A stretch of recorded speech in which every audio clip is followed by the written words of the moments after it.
Welcome है आप सबका इजी लर्निंग विद अस की एक और नई वीडियो में। जैसे कि पिछली क्लासेस में हम पोएटिक डिवाइसेस के बारे में पढ़ ही रहे हैं।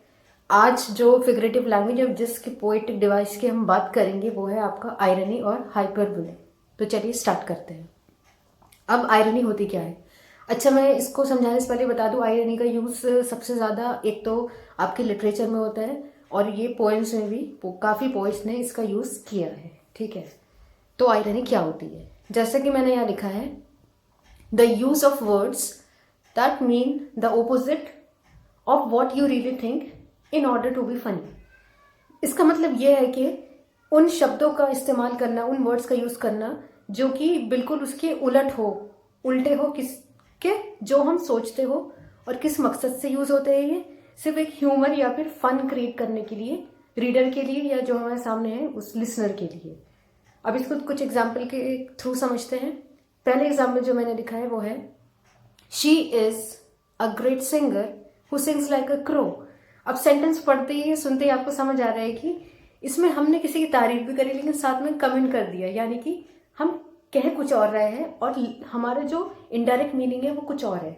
क्या है वो? हम ये कह रहे हैं कि वो बहुत अच्छी सिंगर है, ग्रेट सिंगर है, जो कि कौवे की तरह गाती है। अब आप सबको पता है क्रो का जो साउंड होता है वो कितना नॉट सो गुड होता है, इरिटेटिंग होता है, वो कोई भी सुनना पसंद नहीं करता।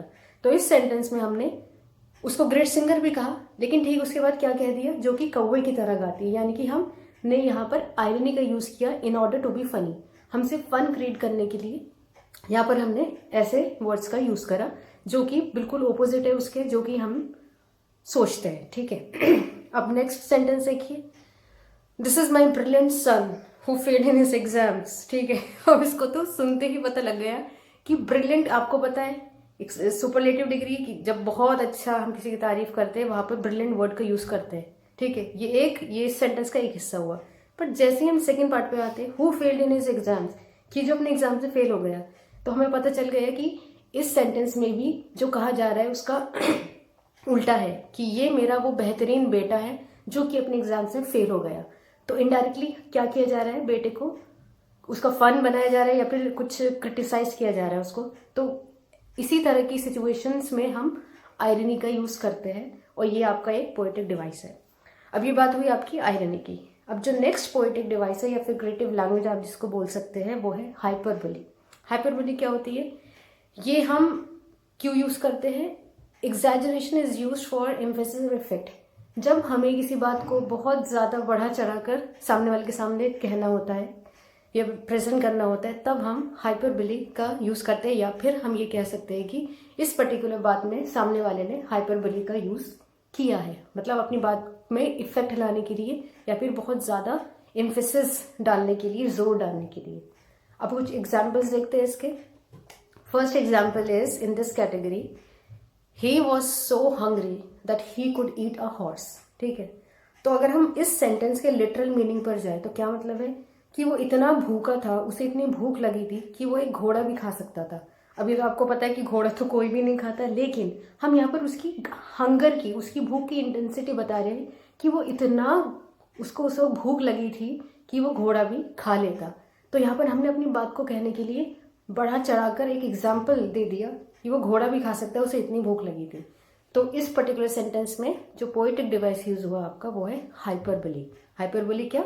जहां पर हम बात को बढ़ा चढ़ाकर सामने वाले के सामने रखें। Next example, my shoes are killing me. अब आपको भी पता है जो शूज है वो इनएनिमेट ऑब्जेक्ट है, वो एक बेजान चीज है। क्या वो किसी को मार सकते हैं? कि नहीं, वो किसी को नहीं नुकसान पहुंचा सकते। लेकिन अगर कोई ऐसा शूज पहना है आपने जो आपको काट रहा है, ठीक है, तो जाहिर बात है उस वक्त इंसान इरिटेट होता है और उसके मुंह से ऐसी बातें निकलती है कि ये जो जूते मेरी जान ही ले लेंगे।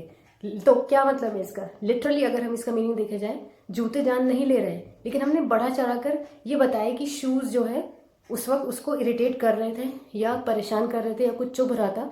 तो बात को बढ़ाकर कहने के लिए यहाँ पर हाइपरबोली का यूज हुआ है। My shoes are killing me. और ये सेंटेंस हम ज़्यादातर बोलते ही अपनी डे टू डे लाइफ में, जब भी हमें कोई भी चीज़ इरिटेट करती है।